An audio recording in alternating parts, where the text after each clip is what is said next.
Hi friends, कैसे हैं? अच्छे होंगे, ऊर्जावान होंगे और लगातार आपके लिए मैं प्रयत्न करता आ रहा हूं और आगे भी करता रहूंगा। मेरा अपना प्रयास है। जिस तरह से आप आज देखे होंगे कि इंग्लिश का भी एक एपिसोड गया होगा, रीजनिंग भी गया होगा, मैथ भी गया होगा। आज जीके जीएस तो अथाह सागर है, उसमें हम भी फेदोमीटर के माध्यम से आप लोग के बीच आते रहेंगे।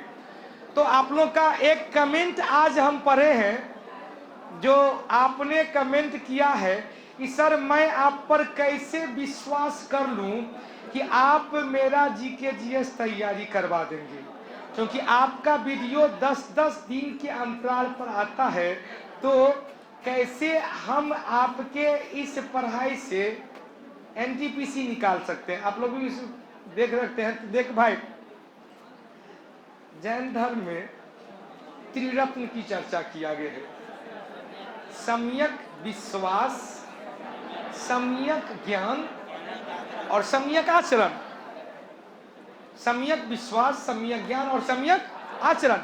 तो मैं एक माध्यम के रूप में आपके लिए काम कर रहा हूं। पढ़ना तो आपको ही है। मुझ पर विश्वास नहीं करना, खुद पर विश्वास करना कि मैं निकाल सकता हूं। निकल जाएगा। यदि दूसरे पर विश्वास करेगा, आपके इस कमेंट में आपका खुद का आत्मविश्वास कमी है। और मैं आप लोगों को बता दूं, आपके सामने जो शख्स खड़ा है उसमें कुछ है नहीं है, लेकिन आत्मविश्वास बहुत ज्यादा है। और अपने आत्मविश्वास के बदौलत ही आज जीके जीएस को अपने अनुरूप ढालने का प्रयास किया है और आप लोग को अपने अनुरूप ढाले हुए चीज को परोसने का प्रयास किया है, सहज बनाकर। तो तैयारी करेंगे, बार बार रिपीट करेंगे। केवल इतना ही नहीं, आप भी खुद पढ़ेंगे। यदि जो ऑनलाइन में है, जो ऑफलाइन में है, जो पटना में अवेलेबल है, तो मेरे यहाँ फाउंडेशन का बैच, मेरे यहाँ एनटीपीसी का वीकली बैच चलता है। सुबह और शाम 2-2 बैच चल रहा है। आप यदि पटना में हैं, जिन्होंने कमेंट किया पटना में है, आप निश्चित तौर पे आप मुझसे जुड़े, तब मैं आपको गारंटी दे दूंगा कि मैं जितना पढ़ाऊंगा उससे जीके जीएस पास कर जाएगा। आइए, अब मैं आज की सेवा को प्रारंभ करें। पहला क्वेश्चन, महात्मा गांधी अमर रहे।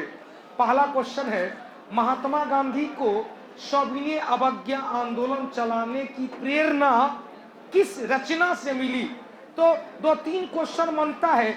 हेनरी डेविड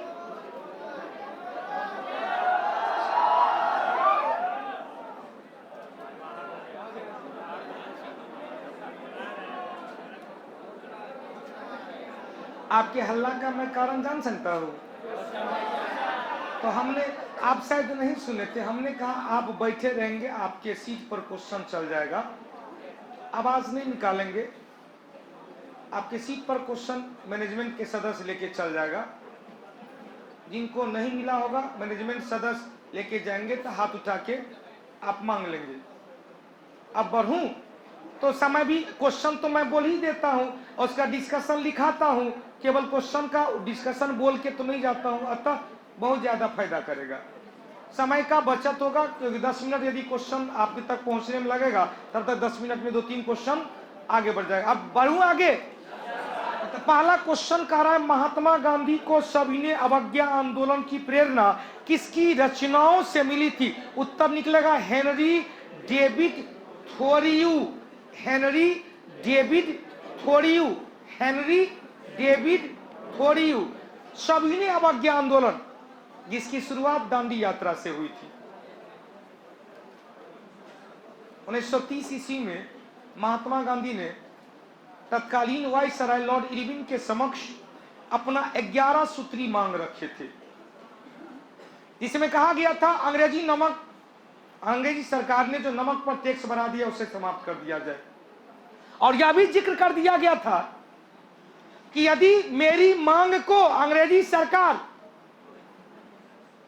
नहीं स्वीकार करेगी तो मैं इसके विरुद्ध दांडी यात्रा प्रारंभ करूंगा। 12 मार्च से डेट भी निर्धारित कर दिया गया, 12 मार्च। लॉर्ड इरविन महात्मा गांधी के इस 11 सूत्री मांग को दरकिनार कर दिया, जिसके बिहाफ में 12 मार्च 1930 ईस्वी से गुजरात के साबरमती आश्रम से 200 मील दूर दांडी नामक स्थान के लिए यात्रा प्रारंभ किया। यात्रा में गांधी जी के साथ 78 अनुयायी मिले हुए थे। तो क्वेश्चन पूछता, दांडी यात्रा में कुल कितने लोग? 79। गांधी जी प्लस 78, गांधी जी प्लस 78 लोग थे। अब क्वेश्चन आएगा कि यदि गांधी जी साबरमती आश्रम से दांडी नामक स्थान के लिए पैदल यात्रा किया, 24 दिन पैदल यात्रा के पश्चात 6 अप्रैल 1930 ईस्वी को गांधी जी समुद्री बालू से नमक बनाकर अंग्रेजी नमक कानून को तोड़ते हुए सभी ने अवज्ञा आंदोलन को शुरुआत कर दी। लेकिन गांधी जी का जो रूल्स रेगुलेशन था, पीसीपी थ्योरी, प्रेशर कंप्रोमाइज और फिर प्रेशर कंप्रोमाइज और प्रेशर थ्योरी के तहत 1931 में 5 मार्च 1931 को गांधी इरविन समझौता दिल्ली में हुआ और इस समझौता के फलस्वरूप गांधी जी सभी ने अवज्ञा आंदोलन को बीच में ड्रॉप करते हुए द्वितीय गोलमेज सम्मेलन में हिस्सा लेने पहुंचे। अब द्वितीय गोलमेज सम्मेलन में गांधी एवं अंबेडकर में अनबन हो गई, क्योंकि उस समय सांप्रदायिक पंचायत कम्युनल अवार्ड या अछूतों के लिए पृथक निर्वाचन क्षेत्र की मांग हो रही थी। गांधी जी अस्वीकार कर दिए, बीच सम्मेलन में उठकर आगे और फिर 1932 ईस्वी में सभी ने अवज्ञा आंदोलन को प्रारंभ किए, जो 1934 ईस्वी तक आते आते स्वतः समाप्त हो गया। तो यहाँ पर क्वेश्चन बना, सभी ने अवज्ञा आंदोलन की, इसकी शुरुआत दांडी यात्रा से। 2 पॉइंट लिख लेंगे स्पीड में। पहला का उत्तर क्या निकलेगा? 1 का ए नंबर।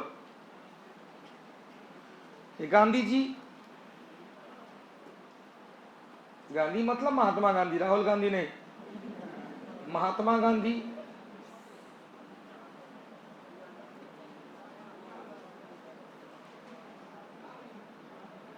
को सभी ने अवज्ञा आंदोलन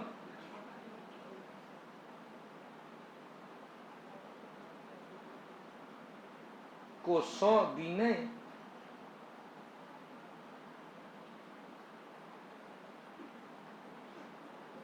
अवज्ञा आंदोलन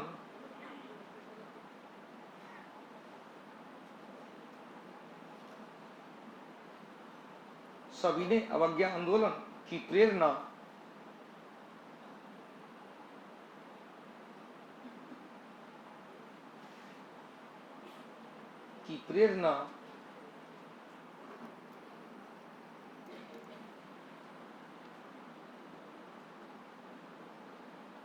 हेनरी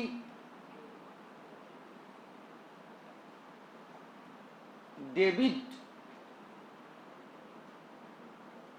थोरियू की रचनाओं से प्राप्त हुआ।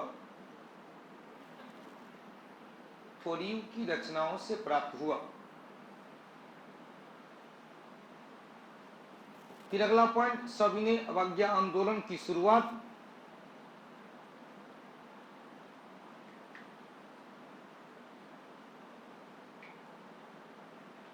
दांडी यात्रा से हुआ,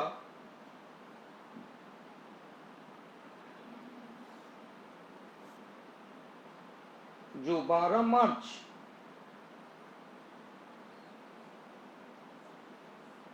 1930 ईस्वी को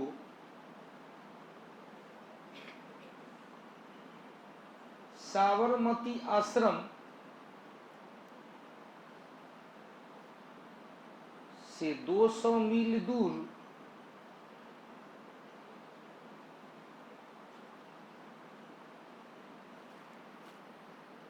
दांडी नामक स्थान के लिए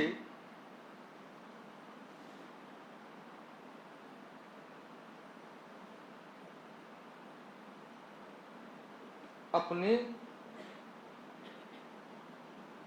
78 अनुयायियों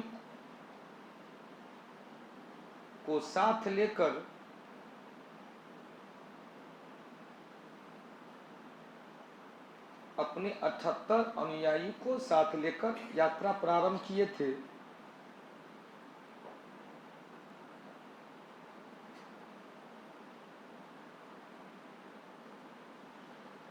और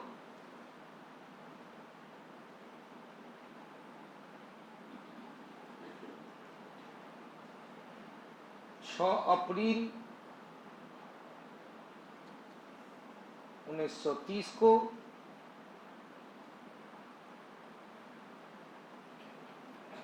दांडी में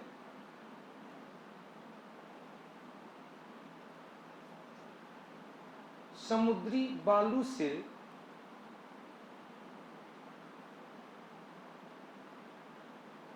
नमक बनाते हुए,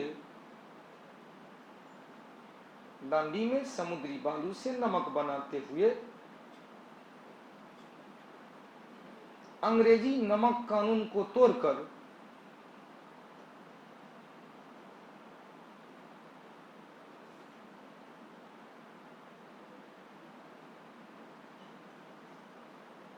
सविनय अवज्ञा आंदोलन की शुरुआत कर दी।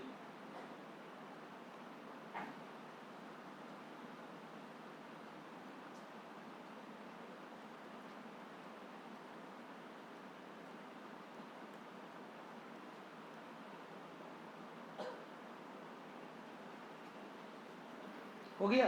अब 2 क्वेश्चन एक्स्ट्रा समझिए। गांधी जी को भूख हड़ताल की प्रेरणा जर्मन विद्वान रस्किन से प्राप्त हुआ और पहली बार गांधी जी भूख हड़ताल 1918 में अहमदाबाद मिल श्रमिकों के आंदोलन के नेतृत्व करते हुए कहते, यह भी लिख लेंगे। गांधी जी को भूख हड़ताल की प्रेरणा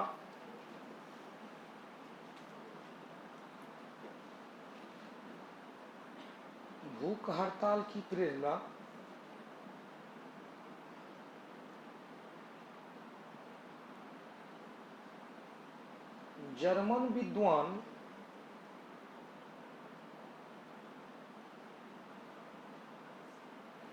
रस्किन से हुआ। जर्मन विद्वान रस्किन से हुआ और पहली बार भूख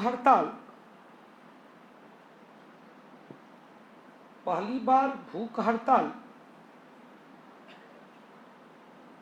1918 ईस्वी में 1918 ईस्वी में अहमदाबाद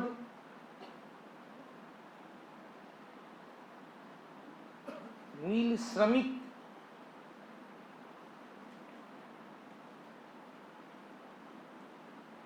की आंदोलन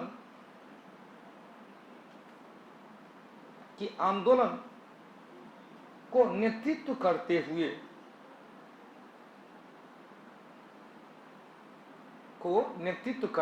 किए थे।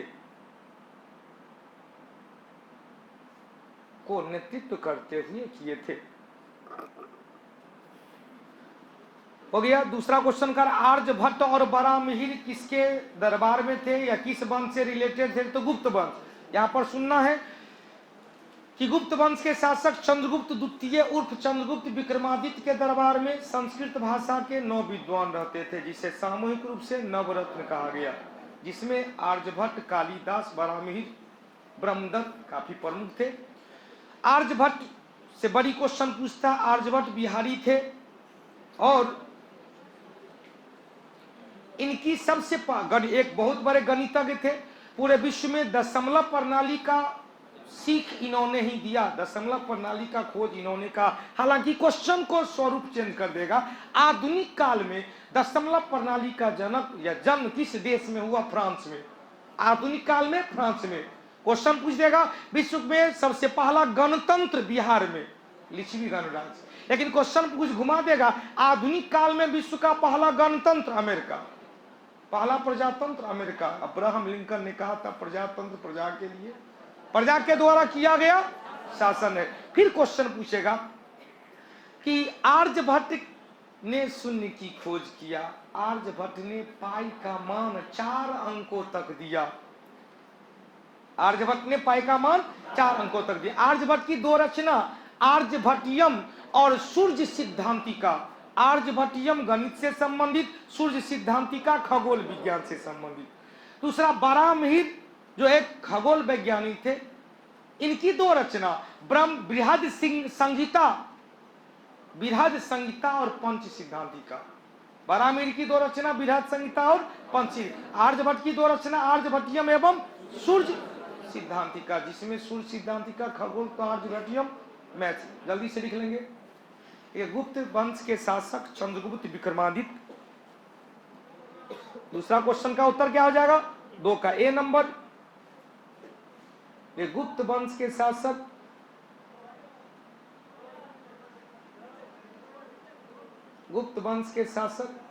चंद्रगुप्त विक्रमादित्य।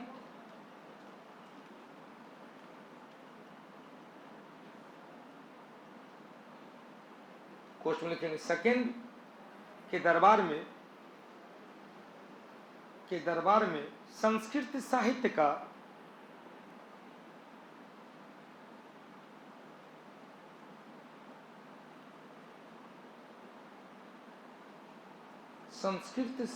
का नौ विद्वानों का समूह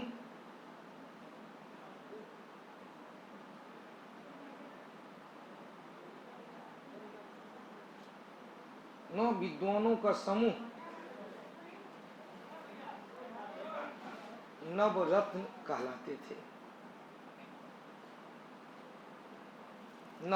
कहलाते थे,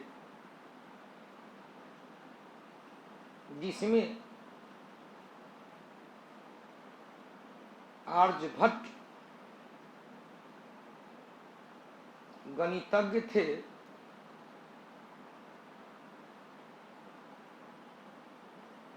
कहाँ के रहने वाले थे? बिहारी थे। इन्होंने शून्य की खोज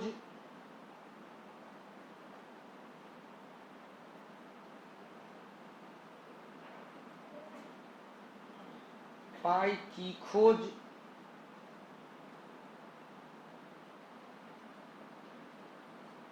क्वेश्चन, इसका मान 4 अंकों तक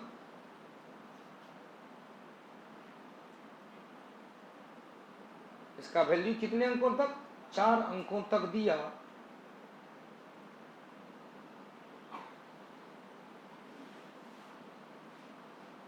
प्रथम बार दशमलव प्रणाली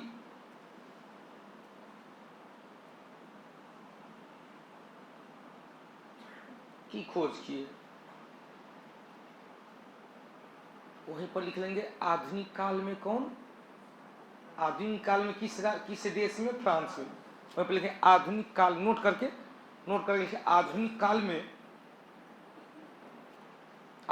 काल में दशमलव प्रणाली की खोज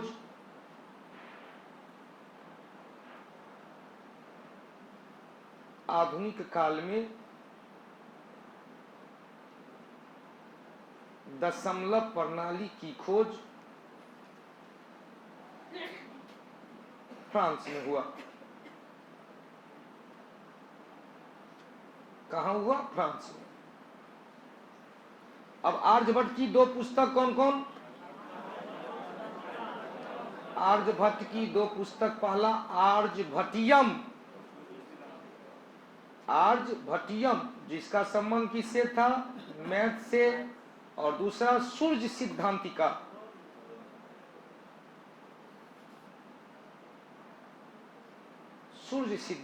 जिसका संबंध खगोल विज्ञान,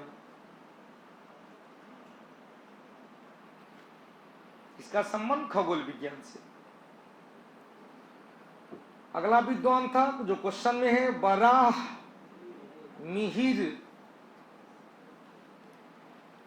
जो क्या, जिस तरह आर्यभट्ट गणितज्ञ के लिए, तो बराहमिहिर खगोल विज्ञान के लिए, खगोल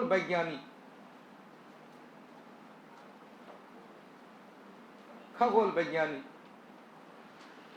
इनकी 2 प्रमुख रचना कौन कौन भाई? बृहद संहिता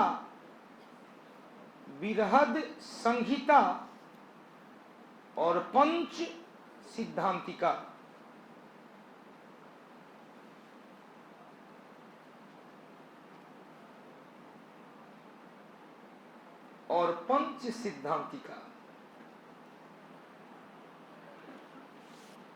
उत्तर भी निकल गया होगा। तीसरा क्वेश्चन कह रहा है शिवाजी का धार्मिक गुरु कौन था? तो शिवाजी का धार्मिक गुरु रायदास, शिवाजी गुरु रामदास। यदि क्वेश्चन आ जाए शिवाजी का शैक्षणिक गुरु कौन था, तो दादाजी कोंडदेव। शिवाजी के जीवन पर सर्वाधिक प्रभाव उनके माता जीजाबाई का पड़ा। 3 याद रखेंगे, शिवाजी के जीवन पर सर्वाधिक प्रभाव माता जीजाबाई का। शिवाजी का गुरु कौन, डायरेक्ट आएगा, गुरु कौन, तो दादाजी कोंडदेव। और शिवाजी का आध्यात्मिक या धार्मिक गुरु राम। जल्दी 3 पॉइंट, बस टू द पॉइंट लिख लेंगे। तीसरा का उत्तर हो जाएगा बी नंबर। तीसरा का उत्तर नहीं मिला है। अच्छा आ रहा है क्वेश्चन, तब तक ले लो उनका। तीसरा क्वेश्चन शिव लिखेंगे, शिवाजी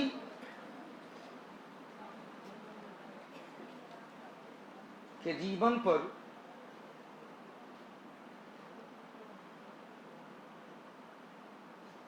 सर्वाधिक प्रभाव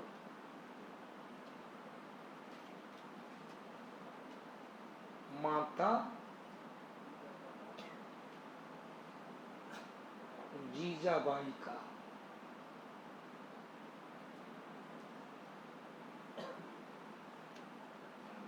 दूसरा सर्वाधिक प्रभाव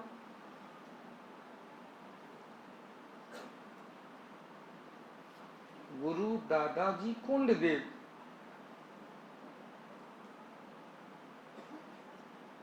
दादाजी कोंडदेव।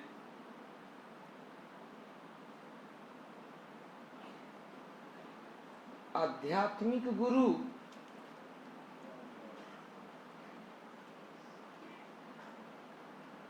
रामदास।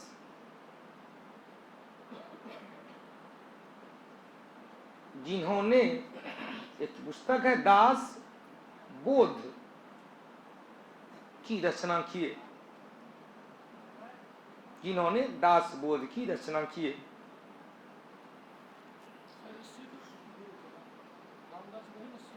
नहीं अलग है, हो गया। महाराष्ट्र के संत थे। महाराष्ट्र के संत एक और शिवाजी के समकालीन थे तुकाराम, और तुकाराम ने वारकरी संप्रदाय की। एक लाइन लिखेगा, और शिवाजी के समकालीन महाराष्ट्र के एक और संत, शिवाजी के समकालीन महाराष्ट्र के एक और संत, शिवाजी के समकालीन महाराष्ट्र के एक और संत तुकाराम थे, जिन्होंने वारकरी संप्रदाय की स्थापना की। बकरी नहीं लिखिएगा, वारकरी धार्मिक संस्था है, वारकरी संप्रदाय की स्थापना की।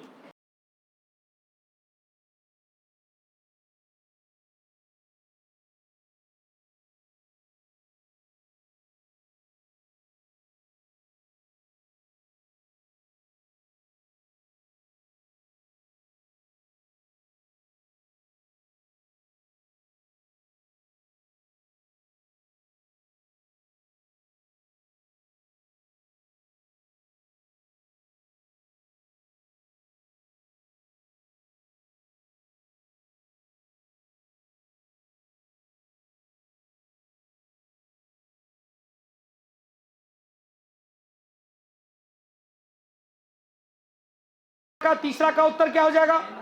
B number. चौथा का उत्तर चले। चौथा कारण नाथपा झाकरी बांध परियोजना, विद्युत परियोजना कहां है? सतलज।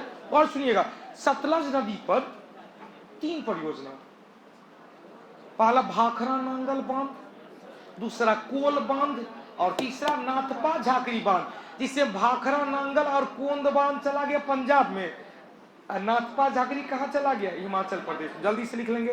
3 का उत्तर क्या हो जाएगा? सी नंबर। 4 का सी, 3 का बी नंबर, 4 का सी। लिखेंगे नाथपा झाकरी परियोजना, नाथपा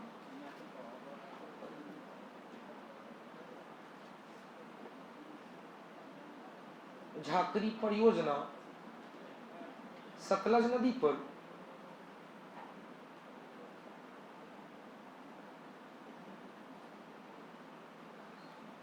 हिमाचल प्रदेश में है।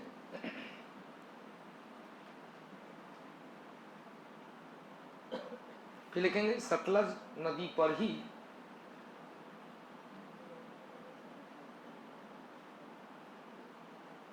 सतलज नदी पर ही पंजाब में भाखरा नांगल बांध परियोजना,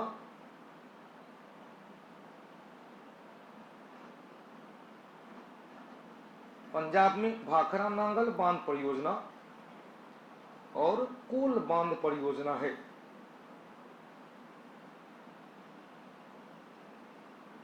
कोल बांध परियोजना है। फिर लिखेंगे भाखरा बांध से या भाखरा बांध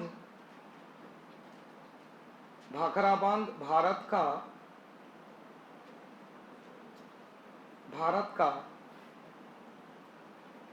सर्वाधिक गुरुत्व या घनत्व वाला बांध है।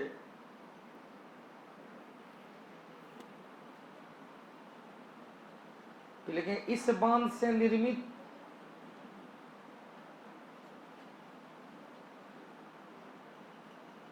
कृत्रिम जलाशय को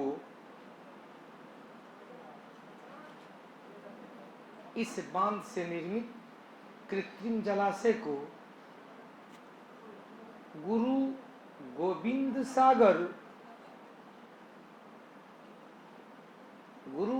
सागर जलाशय कहा जाता है। इस बांध से निर्मित कृत्रिम जलाशय को गुरु गोविंद सागर जलाशय कहा जाता है, जो भारत का सबसे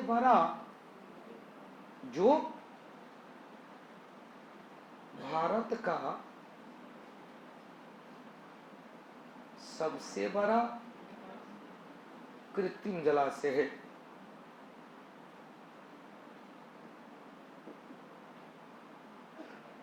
भारत का सबसे बड़ा कृत्रिम जलाशय है। हो गया। पेट्रोलियम क्या है भाई? तो 4 का सी। पेट्रोलियम क्या है? एक विभिन्न हाइड्रोकार्बन का मिश्रण है। पेट्रोलियम विभिन्न हाइड्रोकार्बन का मिश्रण है जिसे प्रभाजी आसवन विधि के द्वारा शुद्ध किया जाता है। उत्तर क्या निकलेगा? 5 का बी नंबर। पेट्रोलियम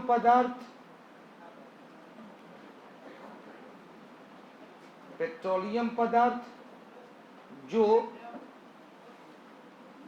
परतदार या अवसादी या तलछटी चट्टान से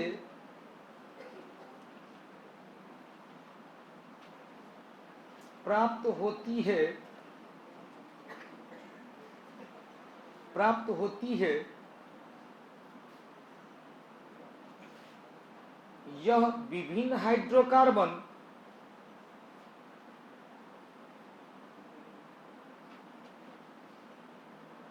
का मिश्रण है।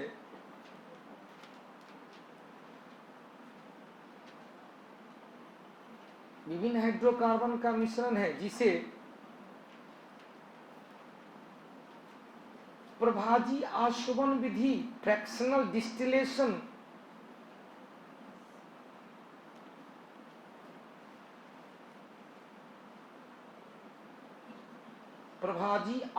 विधि के द्वारा शुद्ध किया जाता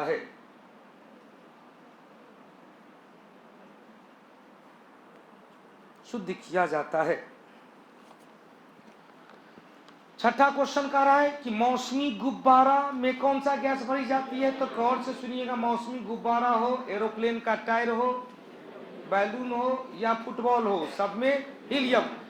समुद्री गोताखोर समुद्र में जाने के समय अपने ऑक्सीजन सिलेंडर में हीलियम गैस भरता है। जो कृत्रिम ऑक्सीजन के लिए हॉस्पिटल में जो सिलेंडर का यूज किया जाता है उसमें ऑक्सीजन के साथ हीलियम गैस भरा रहता है, क्योंकि हीलियम एक इनर्ट गैस है, यह रिएक्शन नहीं करता। यदि हाइड्रोजन रहता डायरेक्ट, जो कृत्रिम गुब्बारा में हाइड्रोजन गैस रखे तो हाइड्रोजन गैस में तीव्र विस्फोट की संभावना है, अतः आग लग सकता है। क्योंकि जितने भी ईंधन है सबसे ज्यादा कैलोरीज वैल्यू हाइड्रोजन का है, लेकिन हाइड्रोजन को यातायात में लाने ले जाने में होने वाली कठिनाई, सुरक्षित भंडारण के कारण इसे ईंधन में जनरली यूज में नहीं लाया जाता है, हालांकि इसे भविष्य का ईंधन के नाम से भी जाना जाता है। लिखाने की आवश्यकता शायद नहीं है। उत्तर क्या निकलेगा? मौसमी गुब्बारा 6 का ए नंबर। 7 क्वेश्चन है, परमाणु बम का आविष्कार किसने किया? ऑटो हन। अब क्वेश्चन बना कि परमाणु बम किस घटना पर आधारित? तो अनियंत्रित विखंडन अभिक्रिया पर। तो जब अनियंत्रित हुआ तो नियंत्रित भी होना चाहिए। नियंत्रित विखंडन अभिक्रिया पर एटॉमिक रिएक्टर आधारित होते। एक लाइन लिख लेंगे, परमाणु बम जिसकी खोज परमाणु बम जिसकी खोज ओटो हन के द्वारा किया गया। ओटो हन के द्वारा किया गया। ओटो हन के द्वारा किया गया। यह अनियंत्रित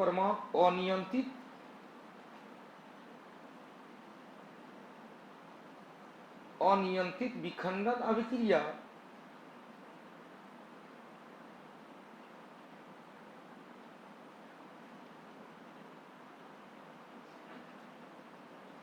अनियंत्रित विखंडन अभिक्रिया पर आधारित है।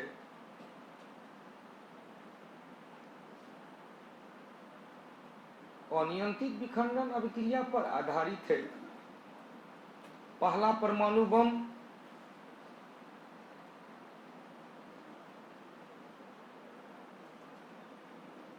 दूसरे विश्व युद्ध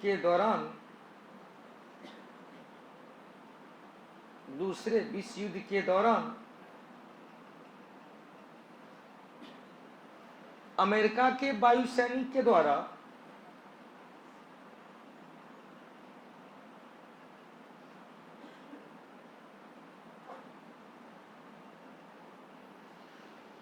अगस्त 1945 को हिरोशिमा पर 6 अगस्त 1945 को हिरोशिमा पर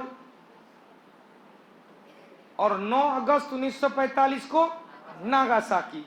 कंफ्यूजन दूर करने के लिए कहेंगे 9 से 9 से नागासाकी, 9 से 9 से नागासाकी। एगो याद हो गया तो दूसरा याद करने की आवश्यकता नहीं। पहले हीरो दिखा रहा था तो उसका हीरो पानी झाड़ दिया और उसके बाद 9 को पकड़ के नागासाकी बना दिया।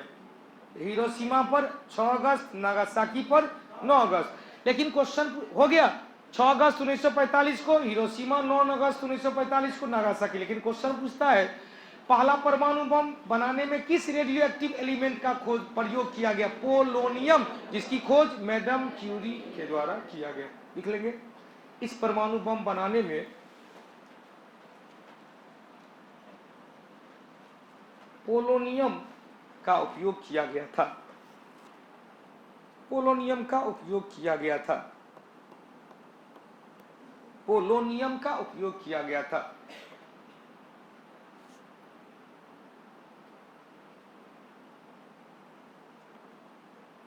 अब देखो, पोलोनियम की खोज और रेडियम की खोज मैडम क्यूरी एवं पियारे क्यूरी। मैडम क्यूरी एवं, एक लाइन और लिखेंगे, रेडियम एवं पोलोनियम की खोज,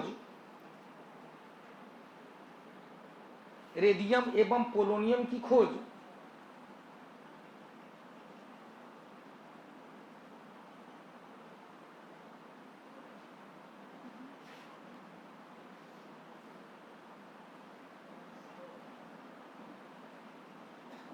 मैडम क्यूरी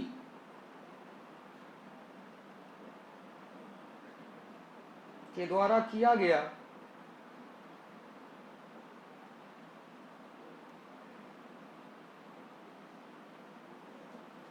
लिखेंगे 1903 ईस्वी में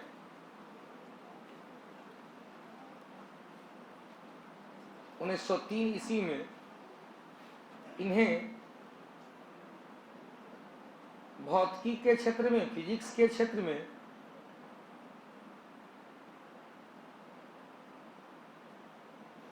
और 1911 में केमिस्ट्री के क्षेत्र में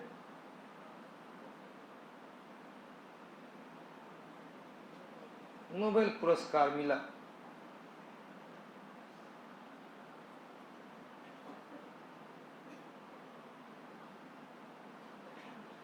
हो गया। अब देखिए, यह पहला शख्स थी मैडम क्यूरी जिन्हें 2 अलग अलग क्षेत्र में 2 बार नोबेल पुरस्कार मिला। 1903 में फिजिक्स, 1911 में केमिस्ट्री। 1903 में उनके पति पियरे क्यूरी को संयुक्त रूप से मिला था। मैडम और पियरे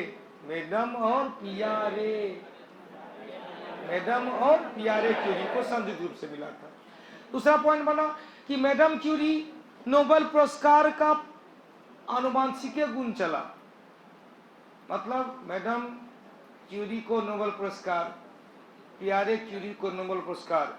मैडम क्यूरी की 2 बेटी, एगो बेटी को, बड़की बेटी को केमिस्ट्री के क्षेत्र में नोबेल पुरस्कार, छोटकी बेटी को शांति के क्षेत्र में नोबेल पुरस्कार।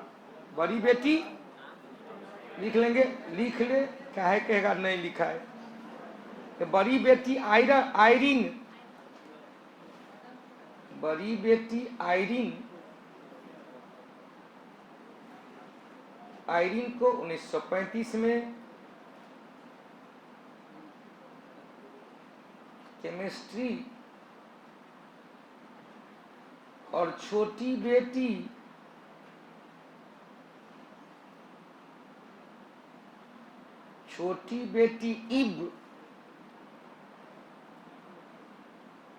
इब को 1965 में शांति के क्षेत्र में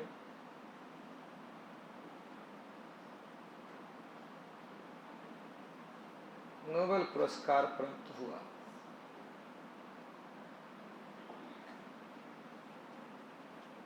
मतलब 1903, 1911, 1935, 1965। अगला क्वेश्चन बढ़ते हैं।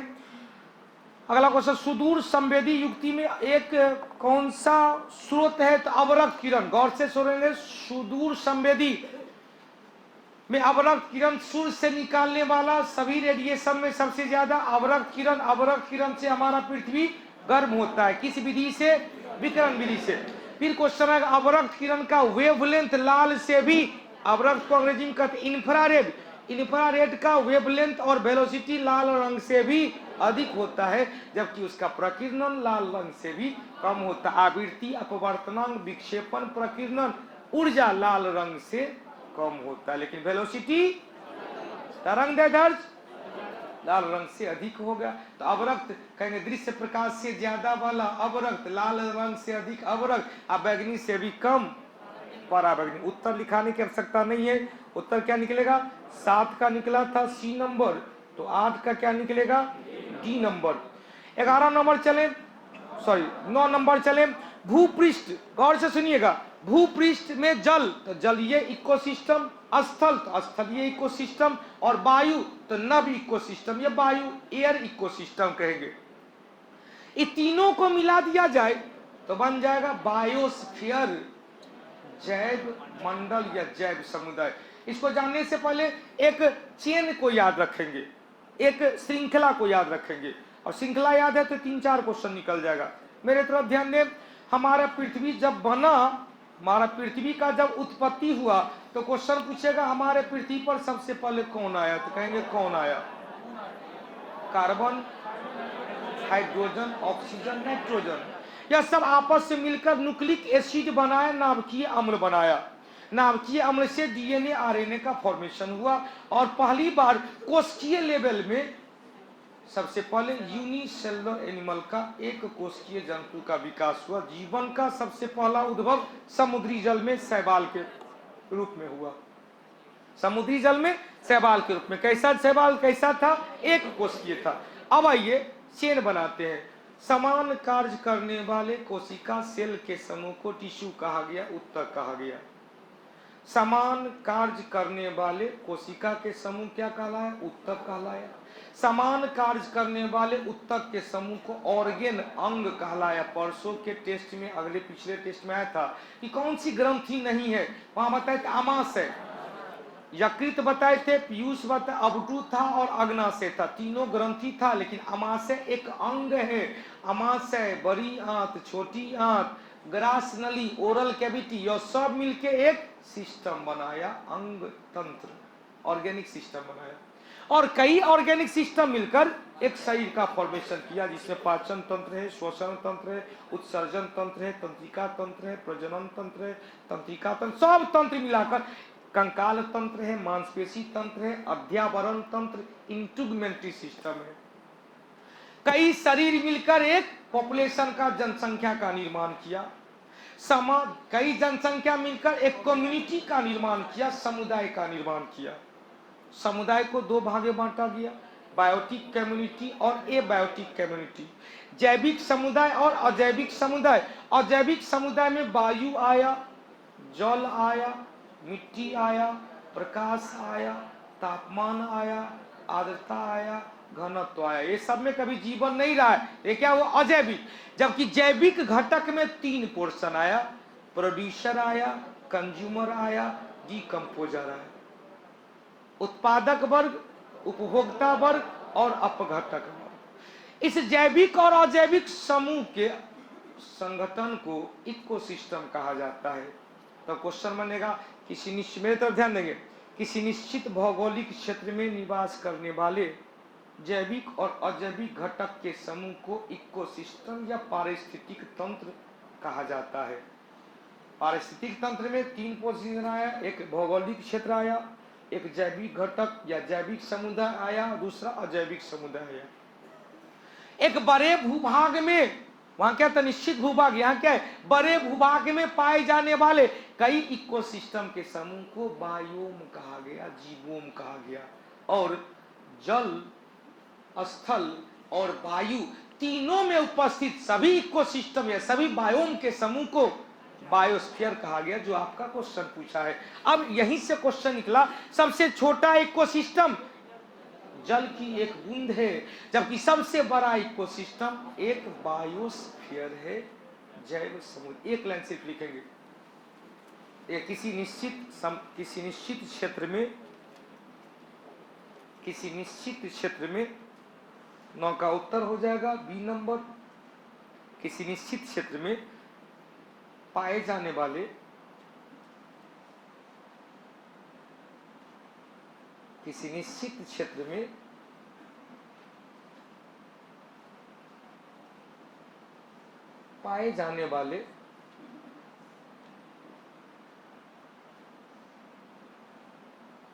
जैविक एवं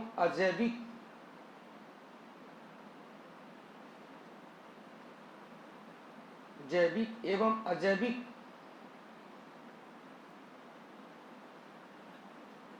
समुदाय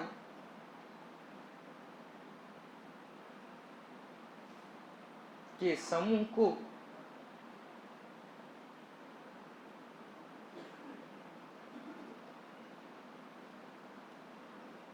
इकोसिस्टम कहा जाता है। समूह को इकोसिस्टम कहा जाता है। लेकिन जल,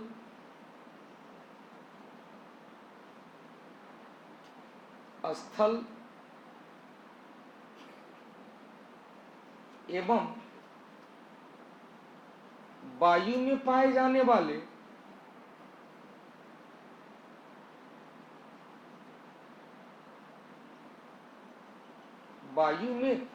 वाले सभी इकोसिस्टम के समूह को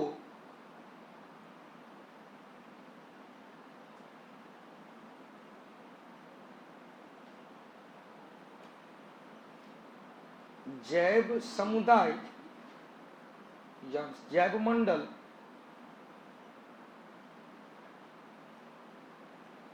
अंग्रेजी में बायोस्फीयर कहा जाता है, जिसे सबसे बड़ा इकोसिस्टम कहा जाता है। जिसे सबसे बड़ा इकोसिस्टम कहा जाता है।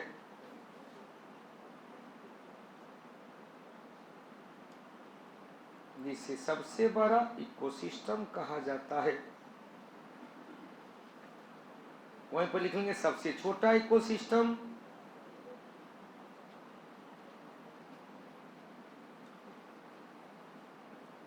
जल की एक बूंद होता है,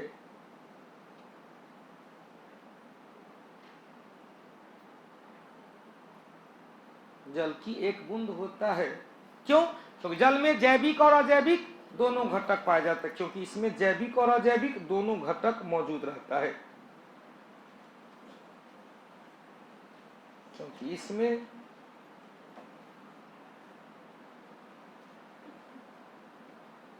जैविक एवं अजैविक दोनों घटक पाया जाता है।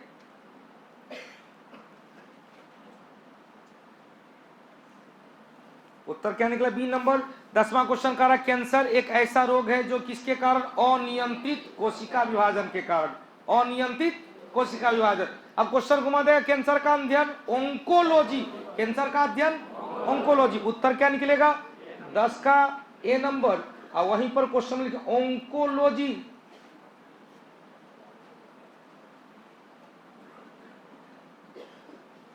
ओंकोलॉजी, कैंसर का अध्ययन ओंकोलॉजी। समझने के लिए समझ लें, कैंसर के इलाज को कीमोथेरेपी कहा गया, और कीमोथेरेपी में किसका यूज किया गया?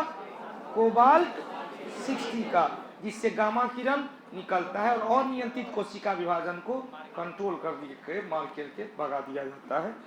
शरीर का कैंसर धीरे धीरे ठीक हो सकता है। 11 नंबर क्वेश्चन है, बौद्ध धर्म के प्रचार के लिए तो कहेंगे 2 में 3 और 3 में 2, 2 में 3 मतलब 2। अब एक कोई एक याद रहेगा, काम चल जाएगा। 11 का उत्तर क्या हो जाएगा? सी नंबर। देखें स्क्रीन पर, देखें तो जैन 2 है, तो 2 में हमने क्या ट्रिक दिया? 2 में 3, तो प्राकृतिक कितना है? 3, 2 में 3 हो गया। जैन साहित्य किस भाषा में? प्राकृत में। महावीर स्वामी किस में उपदेश दिए? प्राकृत में। लेकिन क्वेश्चन घुमा दे, महात्मा बुद्ध अपना उपदेश पाली में दिए। जैन धर्म के विपरीत जैन धर्म प्राकृत, जिसे अर्धमागधी भी कह सकते, महावीर स्वामी अर्धमागधी में प्रचार किए। और बौद्ध धर्म में महात्मा बुद्ध ने पाली भाषा का प्रयोग किया। तो उत्तर क्या निकलेगा? बौद्ध आएगा। तो बौद्ध में बो आधा दो, आधा दो के बाद दो है, 3 माना जाए, तो 3 में 2 क्या चीज? पाली। हो गया उत्तर। 12 नंबर का रहा, चंगेज खां किसके शासनकाल में? तो 1219 ईस्वी में जलालुद्दीन मांगबरनी का पीछा करते करते, और सिंधु नदी जो दिल्ली सल्तनत की सीमा थी वहां तक पहुंच गया था। फिर बहुत जल्दी बड़ी चतुराई से इल्तुतमिश जलालुद्दीन मांगबरनी को पीछा छुड़ा दिया, जलालुद्दीन मांगबरनी को दिल्ली से भगा दिया, जिससे मंगोल आक्रमणकारी के आक्रमण से चंगेज खां को, मंगोल आक्रमणकारी चंगेज खां के आक्रमण से दिल्ली को सुरक्षित कर लिया। कब आक्रमण किया था? 1219। डेट लिख लेंगे, इल्तुतमिश जहां लिखा हुआ है वहां लिख लें 1219 में चंगेज खां का आक्रमण, या चंगेज खां किसका पीछा करते करते? जलालुद्दीन मांगबरनी का पीछा करते करते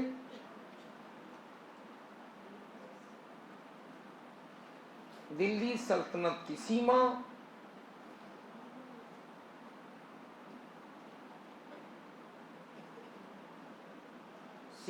कोस्ट में सिंधु नदी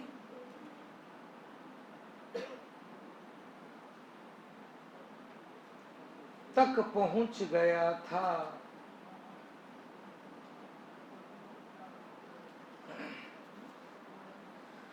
अब इसमें 4 क्वेश्चन है। दिल्ली सल्तनत के संस्थापक कुतुबुद्दीन ऐबक, लेकिन वास्तविक संस्थापक इल्तुतमिश। पूरे मध्यकाल की एकमात्र महिला शासिका रजिया सुल्तान, जो इल्तुतमिश की पुत्री थी, लेकिन रजिया के शासनकाल को असफल माना जाता है, क्योंकि इसका सबसे मुख्य कारण महिला का होना, क्योंकि रजिया ने तुर्क सरदारों के विपरीत गैर तुर्की सरदारों को महत्व ज्यादा दी, अतः गैर तुर्की सरदार मलिक अल्तुनिया ने पंजाब के क्षेत्र में विद्रोह कर दिया, जिसको दबाने के लिए खुद रजिया एक सेना के साथ लेकर गई। इधर रजिया मलिक अल्तुनिया के विद्रोह को दबाने के लिए गई।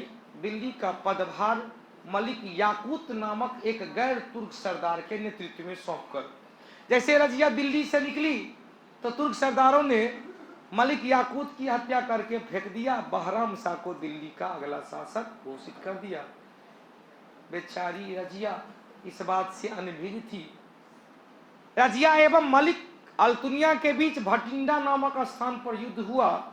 युद्ध में अपने आप को पराजित होती हुई देख रजिया ने युद्ध के मैदान में ही अल्तुनिया को प्रपोज कर दी। अल्तुनिया ने भी कबूल है, कबूल है, कबूल है। दोनों के बीच निकाह हुआ। निकाह करने के बाद लौट रही थी कैथल नामक स्थान पर समुद्री लुटेरों के द्वारा दोनों की हत्या कर दिया गया। उत्तर तो निकल गया होगा। 13 में क्वेश्चन है, शुंग वंश के अंतिम शासक कौन थे? तो इसका एक चेन बना ले। हम लोग पिछले टेस्ट में बताए थे कि मगध क्षेत्र पर हसीन, मशुक शाह, हरियक वंश, शिशुनाग वंश, नंद वंश, मौर्य वंश, शुंग वंश, कर्ण वंश और सातवाहन वंश। मौर्य वंश के संस्थापक चंद्रगुप्त मौर्य। इस वंश के अंतिम शासक बृहद्रथ की हत्या पुष्यमित्र शुंग ने कर दिया और मगध क्षेत्र में एक नया वंश शुंग वंश की स्थापना किया। शुंग वंश के अंतिम शासक देवभूति थे, जिसकी हत्या कण्व नामक एक व्यक्ति ने करके वसुदेव नामक एक व्यक्ति ने करके कण्व वंश की स्थापना कर। कण्व वंश के अंतिम शासक सुशर्मा थे, जिसकी हत्या सिमुक नामक व्यक्ति ने कर दिया और सातवाहन वंश की स्थापना। 4 पॉइंट लिख लेंगे। उत्तर क्या निकलेगा? 12 का हो जाएगा बी नंबर, तो 13 का उत्तर हो जाएगा ए नंबर। देखिए, शुंग वंश की स्थापना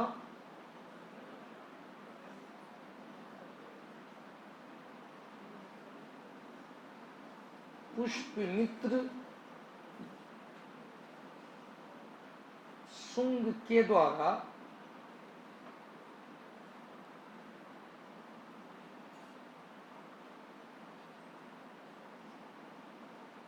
मौर्य वंश के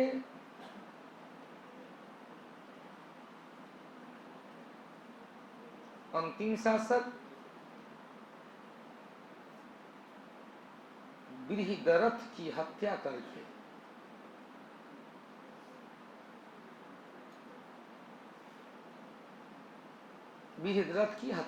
किया।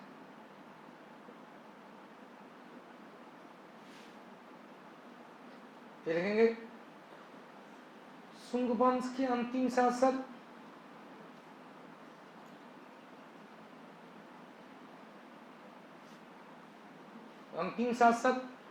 देवभूति की हत्या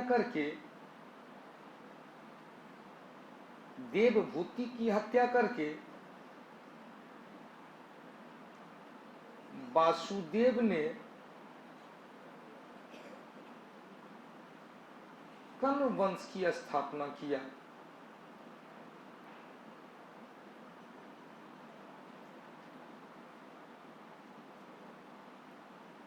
लेकिन कण्व वंश के अंतिम शासक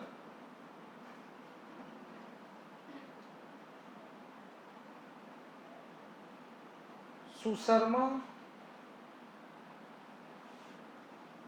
की हत्या करके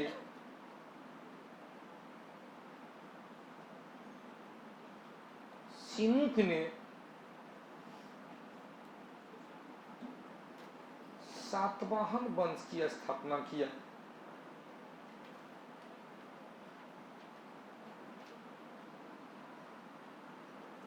तेरह का उत्तर निकल गया होगा। क्या चीज?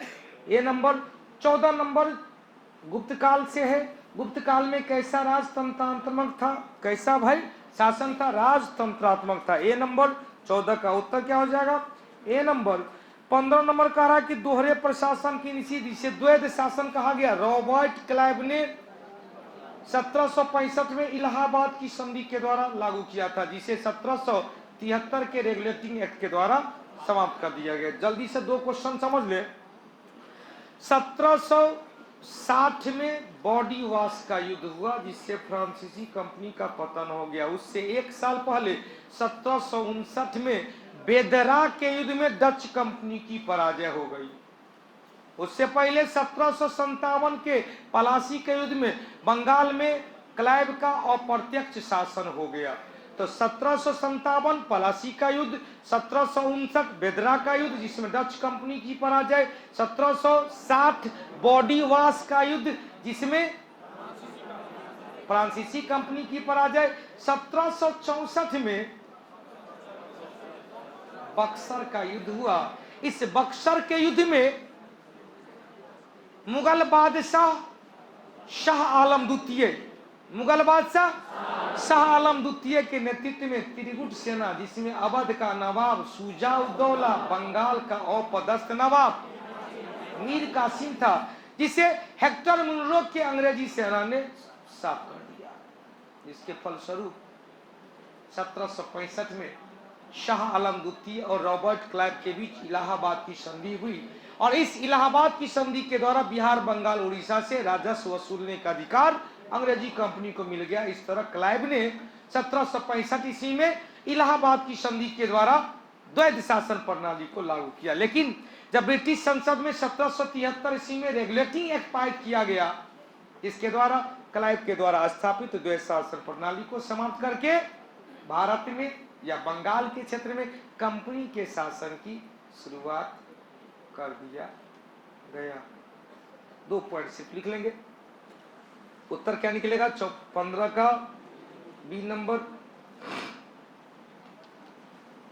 1757 पलासी का युद्ध,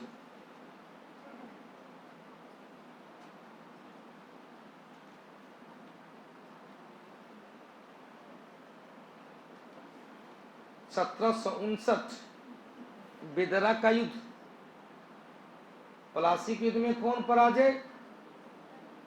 बंगाल का नवाब सिराजुद्दौला। बस केवल बंगाल का नवाब चलेंगे। बेदरा के युद्ध में कौन पराजय? Dutch company.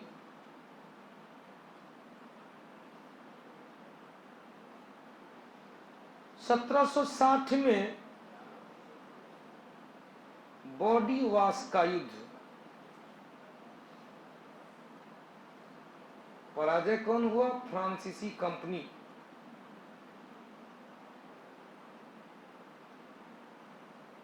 फ्रांसीसी कंपनी। 1764 में बक्सर का युद्ध,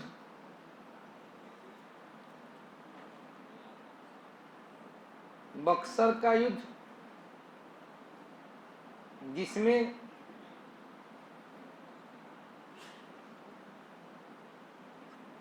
हेक्टर मुनरो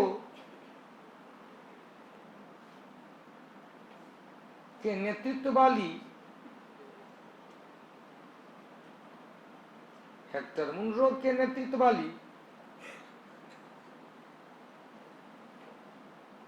अंग्रेजी सेना ने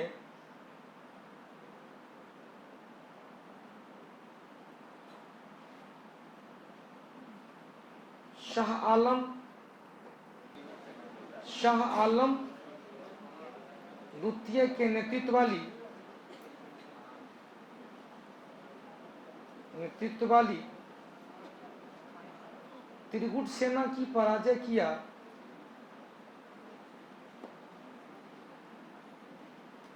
त्रिगुट सेना की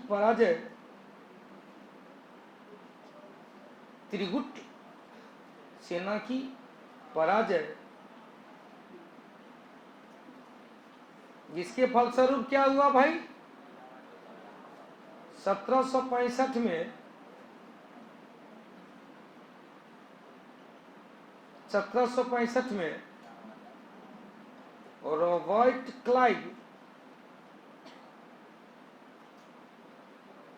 1765 में रॉबर्ट क्लाइव एवं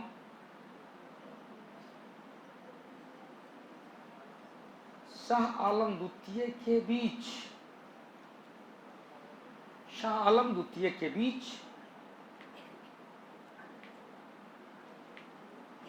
इलाहाबाद की संधि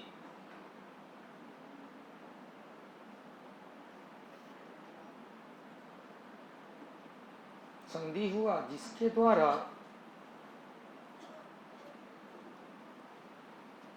बंगाल,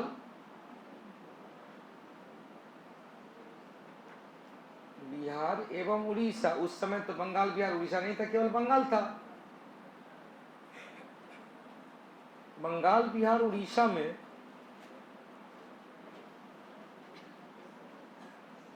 अंग्रेजी कंपनी को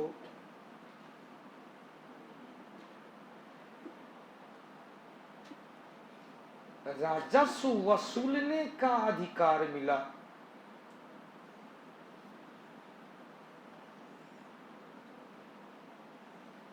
राजस्व वसूलने का अधिकार मिला। हो गया।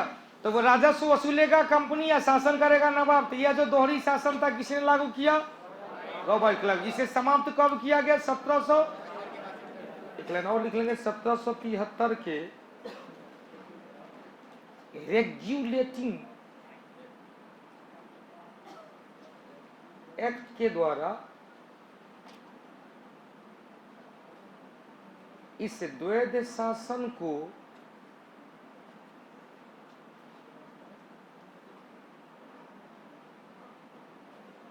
समाप्त करके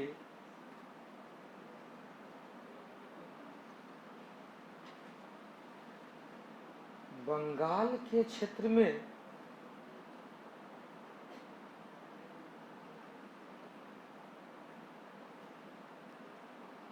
अंग्रेजी कंपनी का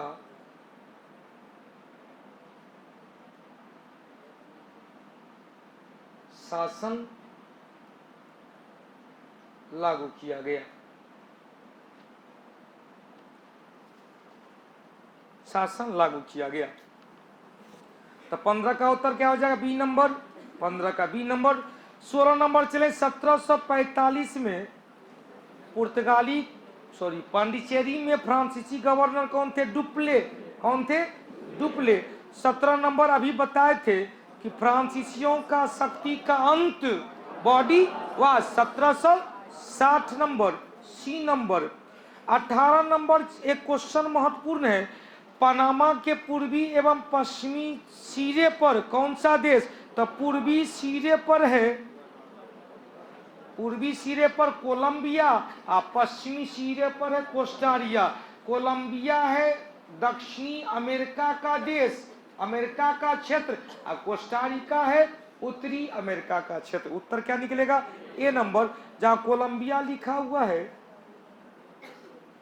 ए नंबर। यहां देखें, यदि मैप में आप देखिएगा तो पनामा यहां है, अब पनामा के बगल में कोलंबिया और इधर कोस्टारिका है। इधर क्या है? कोस्टारिका है। अब आइए अगला क्वेश्चन कह रहा है ए नंबर। जस्ता के लिए जो जाबर का खान है वो कहाँ है? राजस्थान में। राजस्थान का जाबर का खान सबसे बड़ा भारत का जस्ता का खान है। राजस्थान में जाबर की खान है, जो चांदी के लिए भी, जस्ता के लिए भी, शीशा के लिए, जो चांदी, जस्ता, शीशा के लिए प्रसिद्ध है। जाबर की खान है, माइंस है, जिसे झरिया की खान भारत का सबसे बड़ा कोल क्षेत्र है, सबसे पुराना कोल क्षेत्र रानीगंज की खान। हो गया। अगला क्वेश्चन कह रहा है 20 नंबर, राष्ट्रीय मशरूम अनुसंधान प्रशिक्षण केंद्र चंबा घाटी, हिमाचल प्रदेश। सोलन हिमाचल प्रदेश से 20 का उत्तर क्या निकलेगा? 20 का उत्तर डी नंबर। 21 नंबर में क्वेश्चन कह रहा है उत्तराखंड का जो प्रसिद्ध हिंदू तीर्थ मंदिर है बद्रीनाथ, वो अलकनंदा नदी के किनारे। कौन सा नदी? अलकनंदा नदी। गौर से सुनिएगा, 5 क्वेश्चन। जब अलकनंदा नदी आएगा तो अलकनंदा नदी का उद्गम स्थल बद्रीनाथ में स्थित संतोपत हिमानी है। संतोपत हिमानी उद्गम स्थल के निकट अलकनंदा 2 धारा से मिलकर बनी है। पहला विष्णु गंगा, दूसरा धौली गंगा। विष्णु गंगा और धौली गंगा विष्णु प्रयाग में आकर मिलती है, तब जाकर अलकनंदा नदी कहलाती है। अलकनंदा में नंद प्रयाग के निकट नंदाकिनी, नंदाकिनी, कर्ण प्रयाग के निकट पिंडार नदी, रुद्र प्रयाग के निकट भागीरथी, मंदाकिनी, देव प्रयाग के निकट भागीरथी नदी आकर मिलती है। प्रयाग के निकट इलाहाबाद जो है, प्रयाग के निकट यमुना नदी आकर मिलती है। कुल मिलाकर 6 प्रयाग। जल्दी से लिख लेंगे, उत्तर निकलेगा 21 का डी नंबर। विष्णु प्रयाग, विष्णु प्रयाग बराबर कर दीजिएगा विष्णु गंगा प्लस धौली गंगा बराबर अलकनंदा।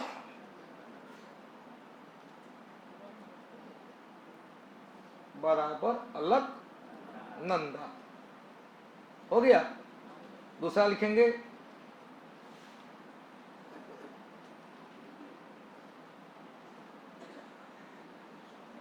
नंद प्रयाग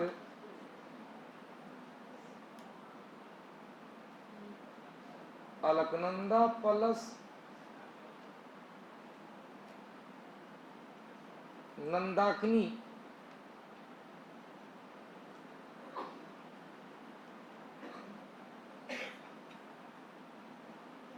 तीसरा कर्ण प्रयाग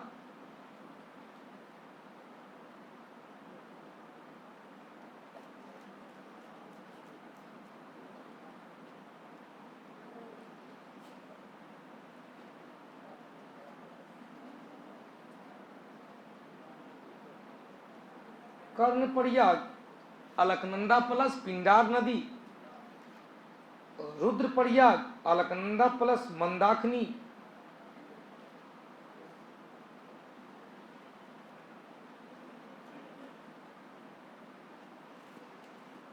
देव प्रयाग अलकनंदा प्लस भागीरथी बराबर गंगा,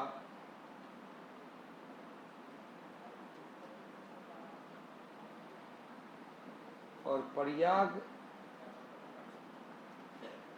गंगा प्लस यमुना। हो गया। आगे बढ़े।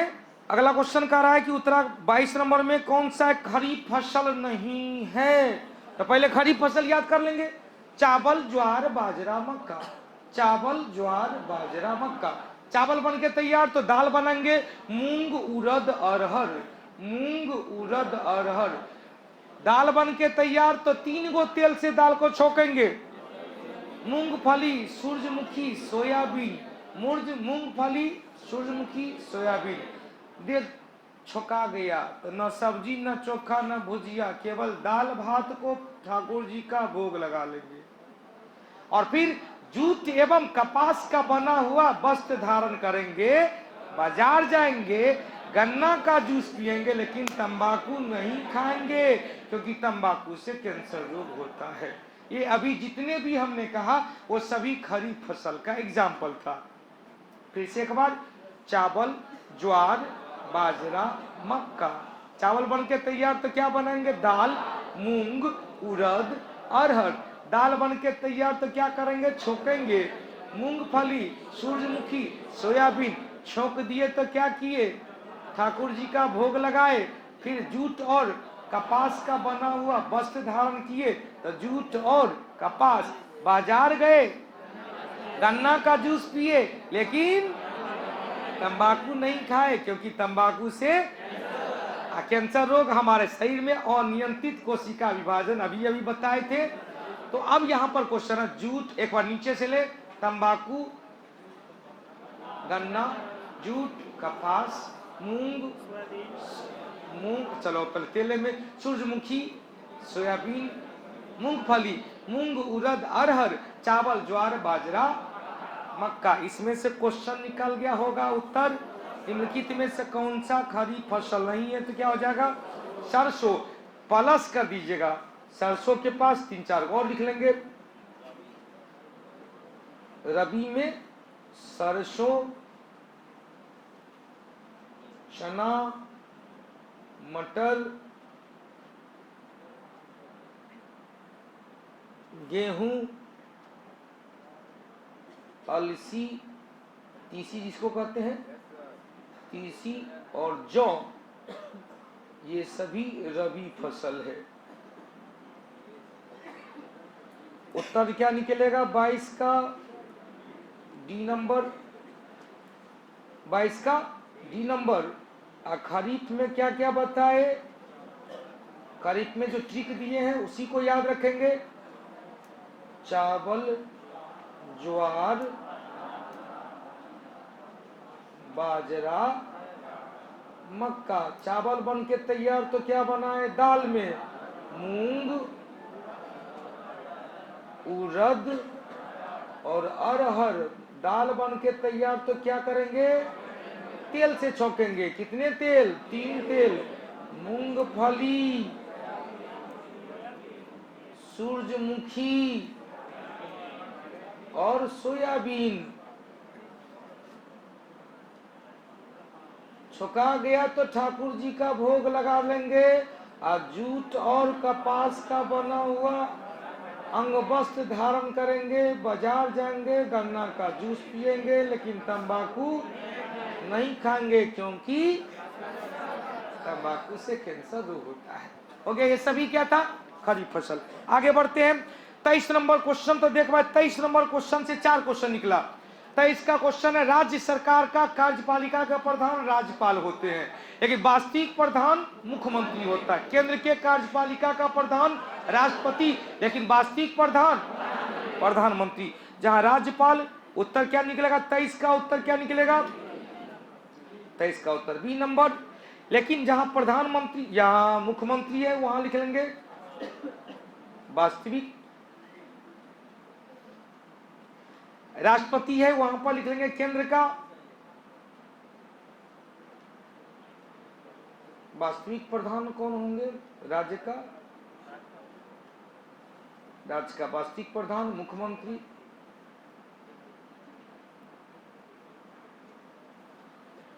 जबकि औपचारिक प्रधान या डायरेक्ट प्रधान आएगा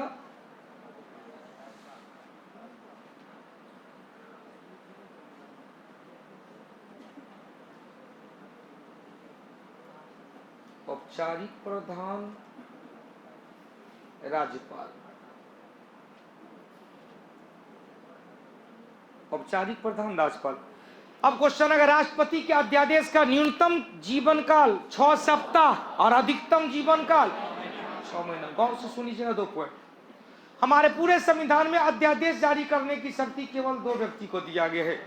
हमारे पूरे संविधान में अध्यादेश जारी करने की शक्ति केवल 2 व्यक्ति को दिया गया है। पहला है अनुच्छेद 123 के तहत राष्ट्रपति और अनुच्छेद 213 के तहत राज्यपाल।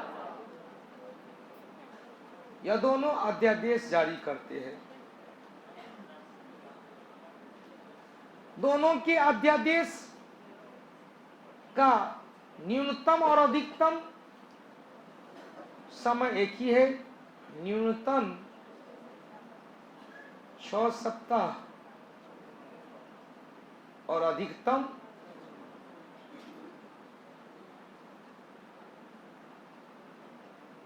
6 महीना। जल्दी से समझ लेंगे। दोनों अध्यादेश कब जारी करेंगे? जब कि कोई सत्र नहीं चल रहा है, कोई भी सेशन नहीं चल रहा है, न मानसून कालीन, न बजट कालीन, न शीतकालीन। पहला बजट कालीन, तब मानसून कालीन, तब शीतकालीन, कोई सेशन नहीं चल रहा। अचानक कोई कानून की आवश्यकता पड़ गई तो केंद्र के लिए अस्थायी कानून राष्ट्रपति, राज्य के लिए अस्थायी कानून राज्यपाल। कहा गया जैसे ही संसद का सत्र प्रारंभ होगा तो संसद के सत्र प्रारंभ होने के पहली बैठक से 6 सप्ताह के अंदर में उसे संसद के दोनों सदन से पारित करना होगा। पारित हो गया तो अस्थायी कानून बन जाएगा, पारित नहीं हो गया तो 6 सप्ताह के अंदर स्वतः ही समाप्त हो जाएगा। और हम लोग को ऑलरेडी पता है संसद के 2 सत्र के बीच का अधिकतम समय अंतराल, तो अध्यादेश का अधिकतम समय अंतराल 6 महीने का, कम से कम 6 सप्ताह का। उत्तर भी निकल गया होगा। 25 नंबर क्वेश्चन कह रहा है, उत्तर क्या निकले? सी नंबर 25 नंबर कह रहा है दिव्य जीवन संघ के संस्थापक कौन थे? स्वामी शिवानंद। बी नंबर स्वामी शिवानंद। देख भाई, ऑनलाइन के लिए इतना ही आज। फिर से मैं बोल दूं, बार बार आप देखें, रिपीट करते रहें, और जितना बताते हैं वो एक बेस है, आधार है। उस आधार पर आप अपनी तैयारी को जारी रखें, बहुत मजा आएगा। तब तक के लिए फिर से जय हिंद, जय भारत, जय कौटिल्य। चलिए।